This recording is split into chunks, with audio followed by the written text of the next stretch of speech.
Welcome to the worst nightmare of all. Reality.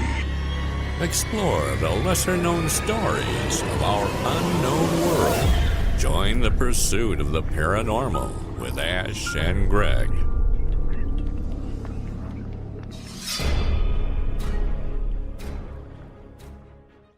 Evening, Ash. How are you doing?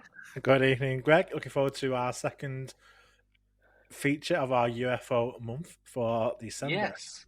It's Yeah, part of our absolutely. second birthday celebrations as well. Yeah, so we're fortunate enough again to speak to somebody about UFOs and the UFO topic. And this time we're going to be talking about an aspect that we haven't spoken about before on the podcast. Yeah. And considering we've spoken to hundreds of people now, hundreds of hours worth of content, and we haven't really got into this side of ufology for some reason. I don't know why, but we're fortunate enough tonight that we are. So we are welcoming King Shum, originally from Hong Kong, now living in the UK, who's been doing quite a bit of research into sort of UFOs from the Chinese side of it, sort of looking at what's been going on over there, some of the sightings that's been taking place over that part of the world. Obviously, we get some of his thoughts about what's happening as well. So thank you, King Shum. Thank you for chatting to us. No, thank you for this opportunity. I really appreciate this. No problem. So just want to give us a bit of background on yourself. How did you sort of get into the whole interest in UFOs?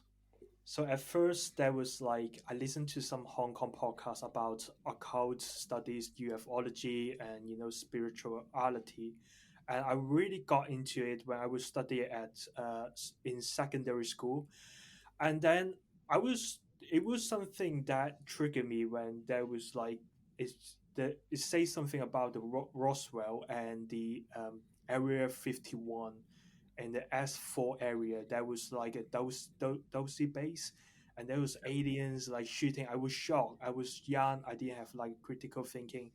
But afterwards, after I would study in the UK, I equipped with the academical skills, and I can write various research papers and doing lots of other research as well. So I've been reading books about exopolitics. One of the books is written by Dr. Michael Saylor, and he is a specialist in exopolitics, and he had written various books about the America's secret space program and the extraterrestrial alliance. And I have another book about the alien abduction by David Jacobs. He's a professor in America, and he wrote about the abduction and how they are affecting our societies, and it's very interesting. Cool. So when you were at uni, what did you study at uni?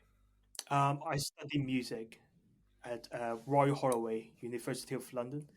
So it's kind of a bit irrelevant, but it's kind of, this is my hobby, so I really dig into it. Music's my hobby, but the ufology is the same, equivalent hobby. Yeah.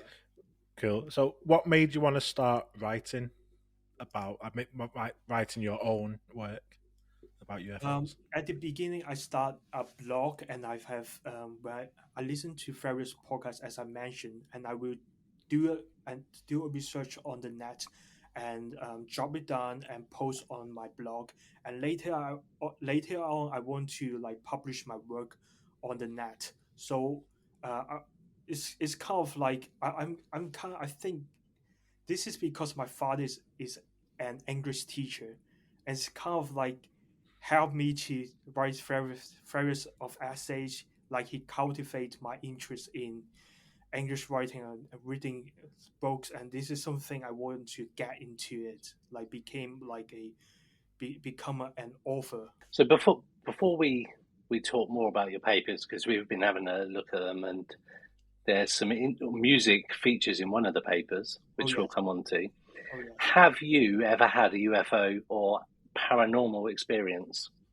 Unfortunately, no, because in Hong Kong there was light pollution. There are lots of tall buildings, and it's very difficult to sightseeing and UFO. It's very difficult.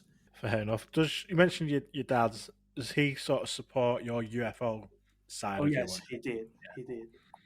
That's good because He sometimes it can be a bit difficult. Sometimes if he's supportive, that's good. That's good. yeah. Especially being a teacher as well. That's a good Yeah, I thing. guess I'm really thankful because I have very different kind of Chinese parents.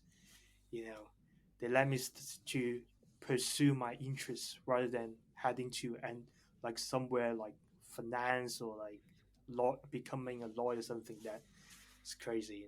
Cool. So just looking at your paper. So Greg mentioned then you've got one of your papers is called "A Classification: Music Beyond Earth." I'll just read a little bit of this. So this is a article that provides a classification of the potential X musicology that humans might not have found yet. This includes music, exomusicology, astrobiological music, and ontological studies. So, okay, so that's a lot of words. Yeah, it is. It's something I never even sort of considered before. I just want to sort of explain what that means. So it's a bit complicated. But I would like to give you some summarize what it says. Basically, what it says is we're learning animals' music and transform the animals' music to help us understand what they the their like behavior. So if you want to understand one of the alien species, one thing you can do is by um, adopting the way that you learn from the animal music to understand their cultures and their language.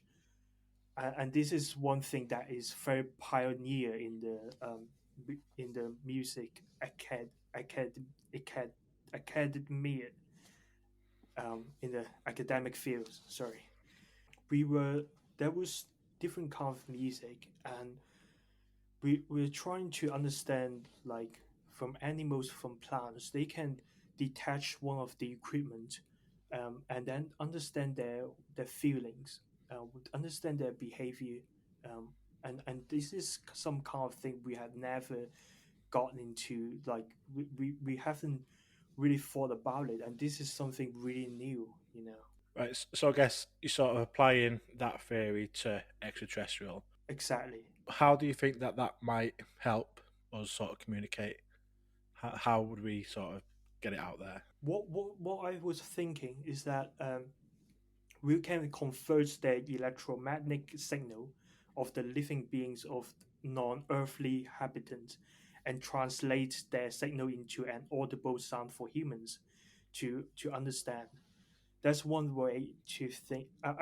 But because there was some scientists, they find there's some planets that is so similar to this planet Earth, and what we can do is to take maybe some days that we can like travel to another planet, take some sample, and transform their signal and understand their and translate the signal into an audible sound for human to understand their behavior. So I wasn't talking about like a very intelligent being, but rather it was something like a plant or something like an animal being that in another planet, you know. That's it, because music is quite a powerful thing anyway. It is. And there's universal harmonics where there are universal sounds across in space that we're aware of sounds that space makes, even though it's a vacuum. And it's an interesting take because you do see there's the film Arrival, for example. I don't know if you've seen that, Oh yes, and there. So I found that fascinating because they spend, for those who haven't seen the film, this species come down from wherever, and they have their own language, and the Earth, the humans that have gone to meet these craft and these entities are trying to communicate through the language, and that's like anything where it's like a universal thing, like maths is universal, Like you see maths can be like Einstein, they use maths to describe everything. Music as well. There's certain you've got the different octaves and the musical notes, and they're the same. They're like whichever instrument you play, they're all the same notes, but just played in different variations to make a song. So I do like that theory that you could use music that other beings, species make to interact with each other as a way of universally communicating. So would you do you think with your theory that you would be talking about you would understand sort of how the human could hear the notes or the sounds or the music, whatever form that takes? And do you think it's possible that we would be able to then send back a signal or communicate with whatever once we've got an understanding of what their signals mean, if that makes sense? Like Yes, we can translate back. yeah, of course. They, the Chinese, they have like a fast project, and what the Chinese was doing is to send a signal and replies to some of their message, and this is we have been doing that. The Chinese government has been doing that as well. So it's no surprise to me that human is already had contact with the extraterrestrial beings. So you were saying we reply some of the signals. There was they I don't know if you know, there was like a C5 or something that they contact us because they have received the signal. They want to send us back the message by talking to some specific people, and let those people to deliver their message to us by whatever means, like a writing a novel or something with a hidden message. Yeah. Is there any examples of that? Like these chosen people, for example, is there an idea of who these people are currently, or Well, there was I think Jim Spot was one of the example. Well, he was kind of being abducted, and then there was some people in there was in Hong Kong. Her name is Miss Ma. Her name is Ma. This is her surname, and she was told that she had contact with the aliens being, and she was like one of the whistleblowers. She had to deliver those message on like a TV, like a radio station, like yours radio station, and say that there's maybe some to elevate our humanity, our spirituality, something like that. So they had already contact with us. The thing is, are we ready? Are we ready to receive the message and ready for the appearance on this earth? Like, for the and the American government, they're doing the disclosure as well, the UFO disclosure. Yeah.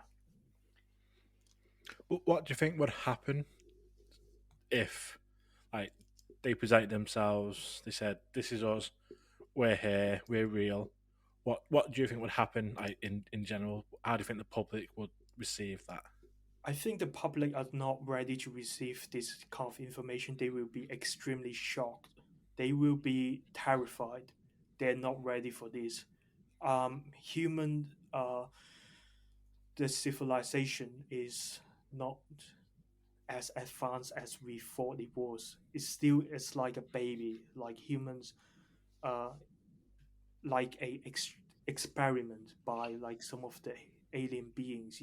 So we will have been constantly being watched by the aliens beings to monitor our development in every aspect that involved in any government, from the senior level and to kind of the policies were like kind of manipulated. So in your paper, where you're talking about the music side of it, you mentioned CE5, and sort of consciousness. Do you want to sort of talk about that a little bit more, where the sort of the relationship between music and spirituality and how we can use that to contact? Because obviously CE5 is Sure, sort of the conscious projection of like sure. through whatever way. So just want to explain how that could be used. Sure. So music is always linked with our consciousness. Like what I say is that the consciousness is related to our mind, our bodies, our cultures, and the history as well. So, for example, there was like a spiritual rituals that explore spiritualities. For example, some of the Bible hymn songs and the yogas, they have the syllables of whom that this kind of sound that bring people to communicate with a higher state of consciousness. And the same plants concept, for example, is I think you can go search on YouTube and type singing plants concert, and you can hear kind of like spiritual, and it reflects itself in the, like a high dimensions. So the plants are actually making a similar sort of sound, are they? They not sound, but it's very highly the Okay. frequency and you can hear the spirituality, like meditation is kind of that kind of sound. Yeah, Wow. So I know, like, just on that note, Chinese history goes back a long way. five Um, thousand. Yeah, so, and spiritualities plays a large part, certainly in the like Oriental countries, also like India, and all the like nations where there's a long history. So, with the like the Chinese history, is there a link in the past between sort of like spirituality and trying to sort of understand how we resonate with plants, with animals? Because there's not really a subject I know a lot about. So I just wondered if, even going back far in history, that's something that's always been, and it's only now that people are trying to understand it a bit more. yeah. So when you mentioned about like kind of like the Chinese history, how it's linked to uh, seeing the UFO things, um, I think religiously, they're talking about a balance, like between positive and negative, and it's kind of like, but when you say about whether does this link to like the UFO or the aliens beings, it's it didn't really mention much how to contact it, but there is uh like a book that's like like a historical book that says about there's like CE5, CE4, CE2 and Mm-hmm. 1, and I'm sure like the any Chinese people had already had contact with the aliens beings, rather in any forms. So, sort of talking on that subject, sort of the historic side of it, 'cause like say China's and that whole area's got massive history. Yeah. So one of your other papers entitled Oriental Ufology Analysis of the Unidentified Flying Objects and the Encounters with Aliens in Ancient China. Some of these reports are going back thousands of years. Oh yes. So how? Well, I suppose my first question is sort of how did you find about these sightings? I think it was job done by some people that is intellectual people, some of government official, some are by scientists. Um, but these reports can be taken account of because those people who who wrote this kind of thing are not um, are not a fiction. This is real things that has been the date, the time, what which how many people have saw it, and for example, there was called like a fairy globes that is in the Qin dynasty in China, and there was the people who says that in the southern part of the Sichuan province, not far away from the East Coast area, an unexplained aerial object flew from east to west, following some unusual humming sounds. The objects appeared in red point at the top of the craft, and the bottom was smooth and rounded. And when you see that, that is like a description, like the shape of it, the sun, when does it happen, the date. So everything was in details. So how long ago was this site? When was the date of this one? Um, so this one was written in the 1x51 BC, like 1851 BC, like quite a long time ago. So that's what, about 4,000 years Yeah, ago? Wow. it's crazy, right? I think that's the oldest one I've heard of. And these are like on scriptures and transcripts, or how is this? Is it like written on parchments, or is it? I can't even get my. I don't even know what. There obviously was no computers back then, or was there? There might have been, but how is this information sort of handed down? Because that's a long time. So I'm sure this is called the historical record of unexplained phenomenon of Huli province. So there was a book that is specifically writes the unexplained phenomenon. By who and who wrote it is kind I is kind of I don't know who wrote it, but definitely by some historian and intellectual people or in academia that wrote these kind of things that these people must know about the how to write, how to jot down things and academically. Yeah. So do you want to talk us through a couple more sightings from? Because I noticed there's a few from that similar time. Do you want to talk us through a couple of them because they're fascinating? Yeah, let's talk about the CE4. This is something I find really fascinating. So it says that in the beginning of the 16th century, there was a nearly 80 years old woman. She disappeared, and eventually she was discovered at the top of the mountain. Obviously, she did not travel by her own. During the process, she lost her consciousness and memory. Her son picked her up, and it was surprisingly that this woman got no memories of his sons. And after a few months later, she became normal again. So it sounds really similar to one of the abductions that we hear nowadays in America, that the people were being abducted and doing kind of experiment by the Grace aliens.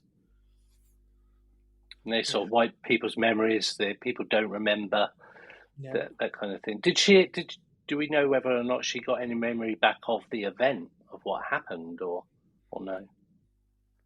No, no, she had No, no. lost her total consciousness and memory, and the aliens still like nowadays in the 90s, 80s, or 70s, and in America, those abduction case. This is exactly what it says. The aliens wipe up the abductees' memories and their consciousness, and it's very difficult for them to remember what had happened. I mean, to get to the top of a mountain, I mean, Yeah. even for anyone, let alone an 80-year-old woman, like, how do you explain that?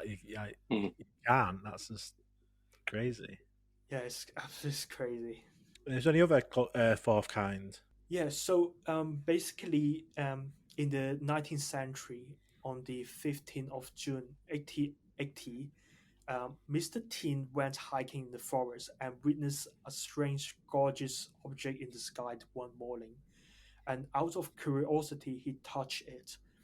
And all of a sudden, he felt that he rose and flew in the sky. He heard the wind whistling, and his body could not move freely, and he became confused about the directions. And he flew 1,000 miles and dropped down to a mountain. Wow. So another mountain. And the mountains is interesting. Like what kind of aliens was there to abduct him? You know. So do you think that the mountains play a part in this? Could they that's where they're coming from? Are they sort of staying around there because they I could think be hidden they up there, always maybe? hidden like the Rendlesham Forest, the UFO case. Like it was is in the forest, not in the middle of London or in Hong Kong, like big city. They do not want to show themselves. They always want to be hidden from us. You know. Hmm. So that's Close Encounters of the Fourth Kind, which is the high Nick sort of classification of abduction, basically. Exactly.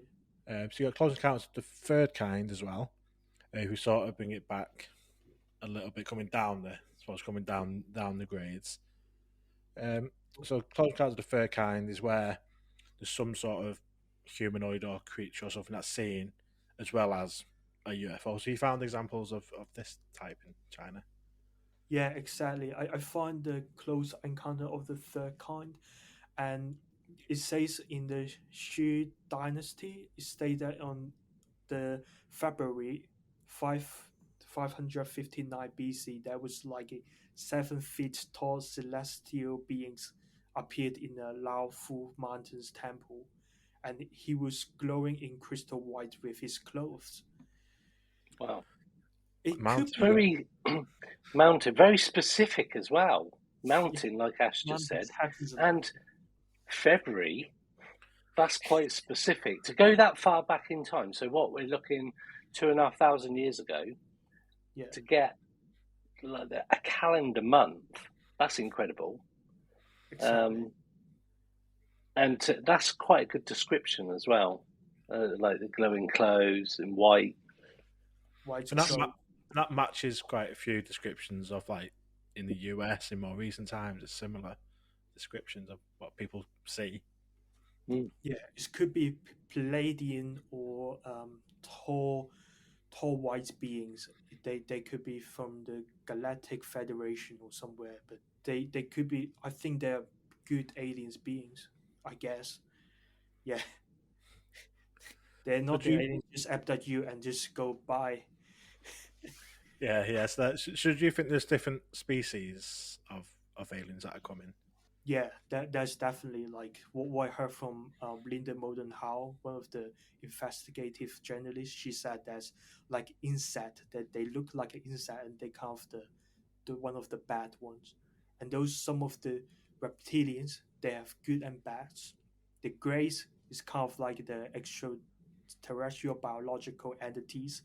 They were being created. They were like a robot that helped the aliens to do things that they couldn't do that. Cool. There's a report here, another one on your paper, which is from is it Jiangxi in 1751. Close Encounter of the 1751. Yes. Third Kind. This sounds pretty scary. Actually, do you want to talk us through this one? Oh yeah, sure, sure. So there was a drought was occurred in Jiangxi in 1751, and some farmers was irrigating during the evening while two other farmers were preparing the tools. They saw a fairy globes appearing in the forest far away. The globes flew straight ahead to the river with a width of 2 to 3 meters. Two farmers were shocked. Out of curiosity, they squatted down and watched. Afterwards, the globe approached. They saw a giant with red hair with blue skin. The giant raised its head and looked around. The giant was as bright as twinkling stars. While he was about to shut his mouth, some sound of bamboo flute was heard. He was grabbing a jar glowing in light green on the giant face. Wow. And it mentions fiery globes, which the other story you're telling from probably think the similar time period as well, where the fiery globes were seen um, in the King dynasty.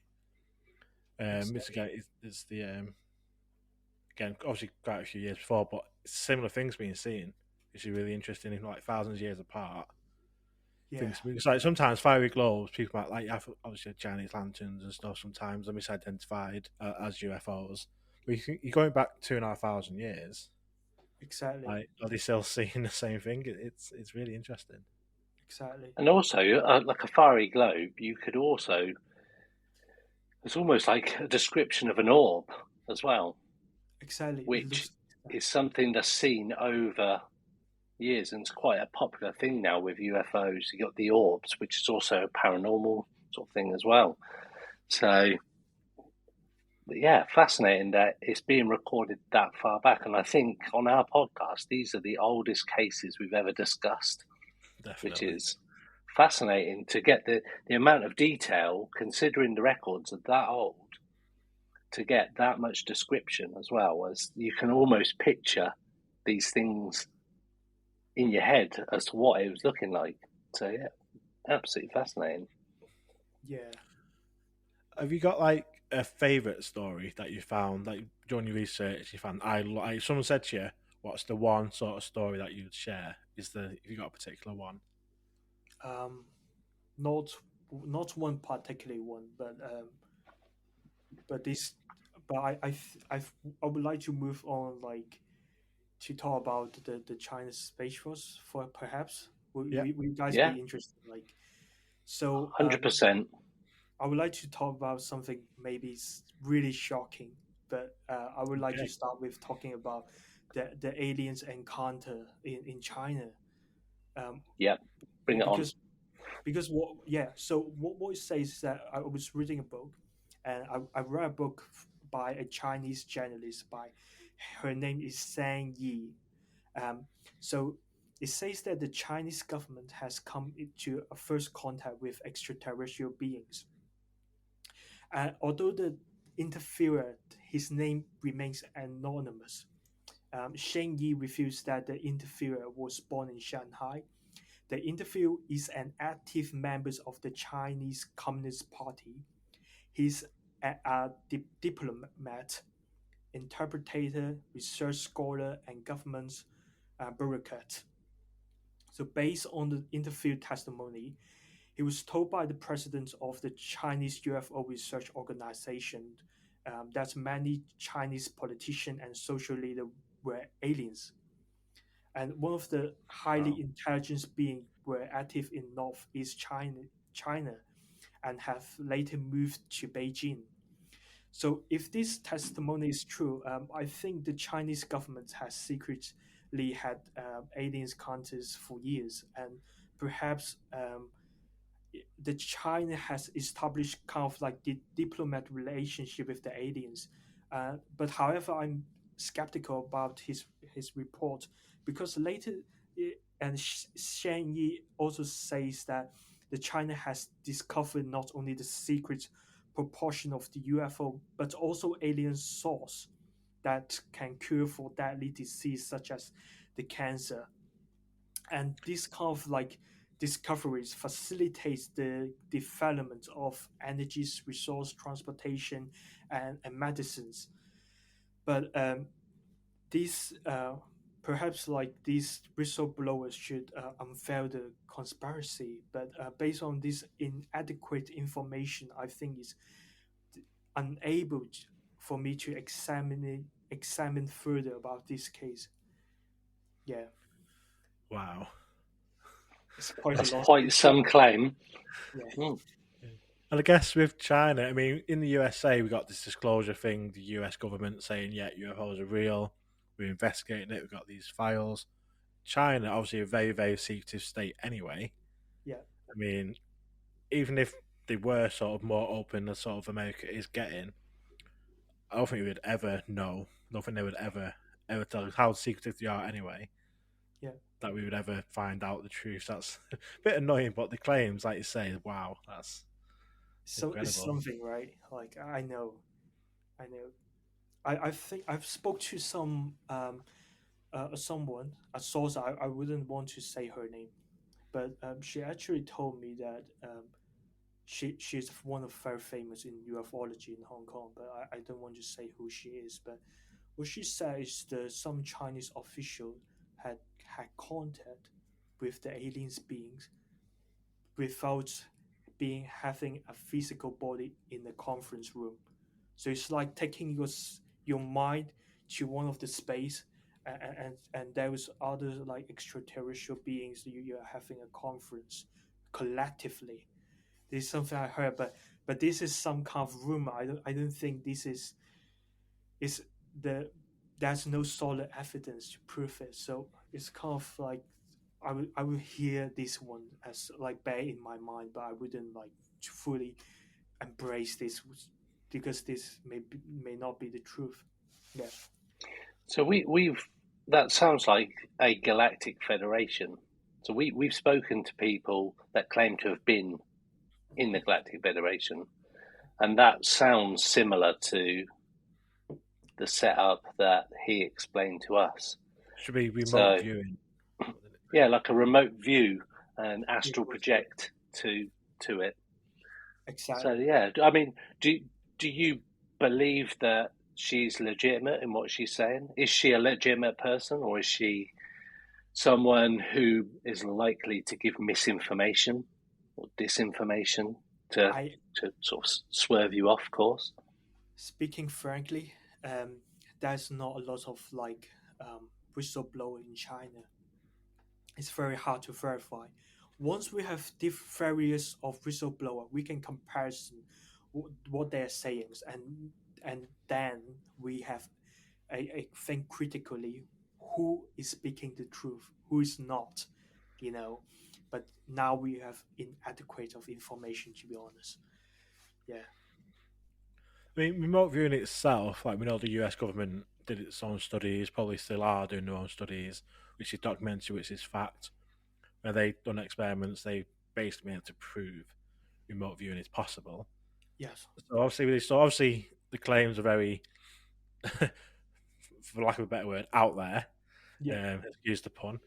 Um, but like I say, it could be possible. It's not beyond the realms of. I think it'd be wrong to just dismiss these claims as hard it is to maybe understand that there's these government officials and alien species just sitting in remote viewing into a room and having communications. It's mad. So if this is happening, what do you think they talk about? What is sort of the goals around it? The goals that they communicate to our governments. Yeah, what are they talking about? What why are they talking? Why do you think they might be talking to? The aliens want to prevent one of the like a nuke, some kind of like a radioactive, like a bomb or something that Mhm. will um, be that will be damage to our environment. I think they've been in the Eisenhower, the president. They made a deal with the aliens. They want to make sure that the humanity, we are not going to make the same mistake again. Yeah. So they're looking out for us to Yeah. preserve the planet, I guess. Exactly. But to be honest, like whether the aliens had contact the Chinese official, I have a serious doubt about it. If they have had the contact, why don't they elevate the Chinese people the spirituality and kind of getting away, convince them to get away from the materialistic life, and why Chinese like why don't they help China to become a better society? Like I've serious doubts about this still. Yeah. Do you think that because obviously China's quite a leading um, force in technology And then anyway.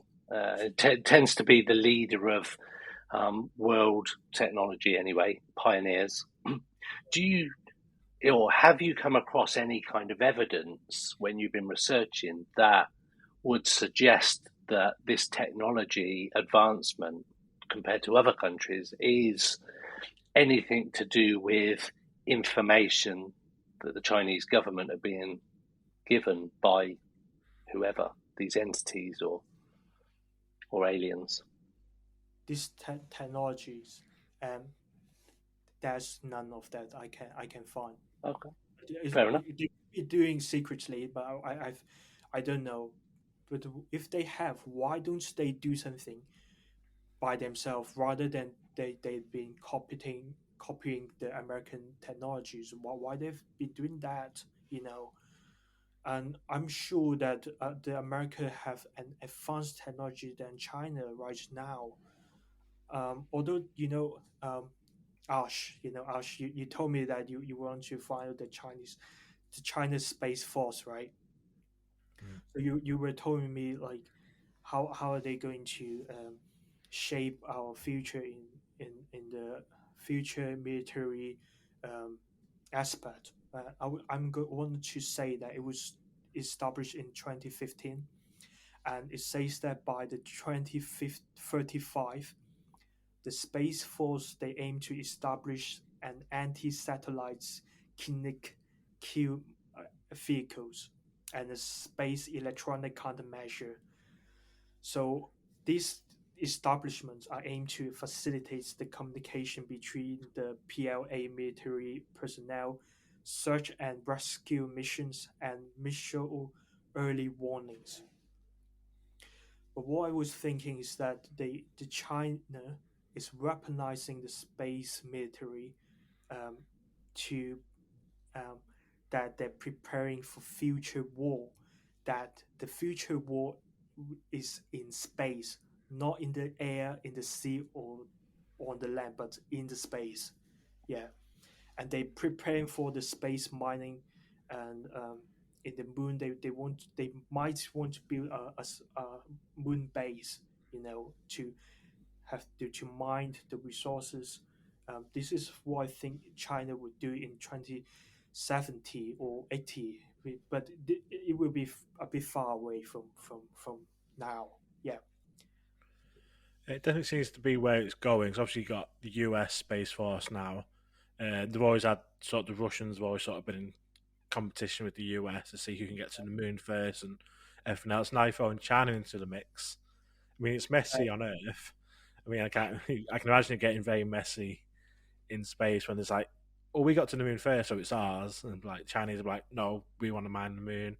I can imagine it getting quite even more messy when they start sort of getting space politics into it. exactly, exactly. Yeah, So you mentioned about getting these sort of space defense weapons, and with the space force, and you said about preparing for war in space. Do yeah. you think they're preparing for war in space against foreign adversaries like the US and Russians, although China and Russia are quite closely linked, or is this as a common threat from off-world, so ETs coming down? So is it us preparing for global war against whoever out there, non-human? I think what you say is we are not prepared war for non-humans, but we are having a war within ourselves. Okay. We as a humanity, like we all together, we are fighting ourselves. But that is the artificial, the AI. These are the real enemy. It's not about the aliens. If they want to destroy us, they will have destroyed us early. Like why they still keep us alive? And I Yeah, think It's we're being like experimental. We're in the laboratory. The Earth is inside the laboratory. We're being watched.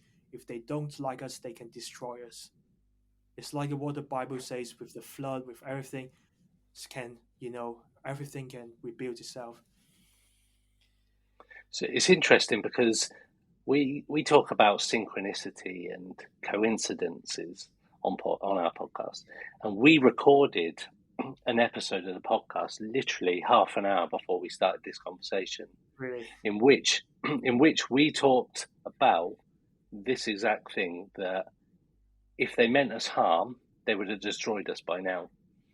So exactly. it's interesting that your take is that if they wanted to, they would just destroy us if they didn't want us around. So they can't be that negative towards the human race, otherwise they'd already destroyed us. So where do you think these entities come from, and what do you think the overall mission goal for them is? Where they come from? They they're from this universe. Well, they're from a bit far away, but what is their overall mission is that they want to elevate our spirituality to elevate to another dimension. And unfortunately, the more advanced our technologies goes, the less spiritual we are going to be, because everything you see, the iPhone, everything will like stopping us to pursue something that is our mind, our consciousness. Yeah. It's very true. Yeah, it is very true. And what with like Neuralink and Elon Musk with his technologies trying to tap into that consciousness and being able to like communicate without words and essentially plugging us into the internet. Do you think this is that is the next evolution that is wanted for us, or do you think they're going to go, you can't even handle nuclear weapons, you're not having non-verbal communication, you can't plug yourself in because you're going to weaponize yourself really, and you're just going to destroy yourself through overload, very much like the film Lucy, if you've seen the film Lucy, where she becomes super aware and super intelligent, and essentially she just becomes all encompassing and destroys herself essentially. Sorry to anybody that hasn't seen it, but spoiler alert. But I think you're right. Do you think we were more spiritually aware back when you're talking about those cases from like 4,000 years ago? Do you think there was more of an influence on us as humanity back then than there would be now? Absolutely. We human. We were less distracted by a lot of other things, and we were focused on really simple things as well. And we have been doing lots of there was Christianities, there are different religions. What is telling us about there's a God, of course there's God, and they're focusing our spiritual spirit. So it's really something we are getting away far away from our consciousness, and this is really bad for our humanity. Cool. So one of your other articles, I thought was quite interesting. It's not. I mean, I guess it's not particularly UFO related, and that's the conclusion that you come to in it. Is the let me get the pronunciation right. Dropa disc. Oh yes, the dropper disc. Yes, yes. So found it quite obviously like saying your conclusion. Say it's nothing UFO or alien related, but in any case, it is. I mean, I read it and it's pretty interesting. Do you want to give us a bit of an overview on what the Dropa disc is and what you think what it is? I think it's a hoax. Or the conclusion is that this is a disc that is not something. It is a communication device to contact God or to see the eclipse, but it's nothing that communicates with the aliens beings. And people, I think it's really difficult if you want to find something that is linked with the ETs or something. I think they have, but it's extremely difficult to find out. Extremely difficult. These discs they were found in a mountain. Again, that's why I find it interesting because it was again that mountain link, and he claimed it was like a communication device for sort of communicating with ET. Yeah. But yeah, I just found it pretty interesting. Just these, like I say, get a lot of hoaxes and stuff in this field, or people that so badly want it to be alien related that it be something normal, but they want it to be sort of alien related so badly that they will believe that it is something that it's not. It's exactly. This is why I think it's so important. You need to see everything based on fact and evidence. So wherever I say something, that is things that support it. So I think it's very people need to be careful what kind of books you're reading. Is there any reference in the book? What is the background of the author? You need to be careful, otherwise you're reading like misinformations. Kind of the information that is fake like what Donald Trump says is fake news. You know, yeah. Never thought we'd talk about Donald Trump on a podcast. Yeah. I was thinking to talk about. I would like to talk about the China government and the Soviet Union. They used to collectively investigate some of the UFO incidents during the 90s. Oh wow, didn't know that. Oh yes, they did, and it was because that China has a enthusiasm about the UFOs, and they have an independent UFO investigation body that's in 1978. So they together this independence group and the Chinese government and the Russian government, these three bodies, they were have enormous curiosity about the UFO issues, and one of the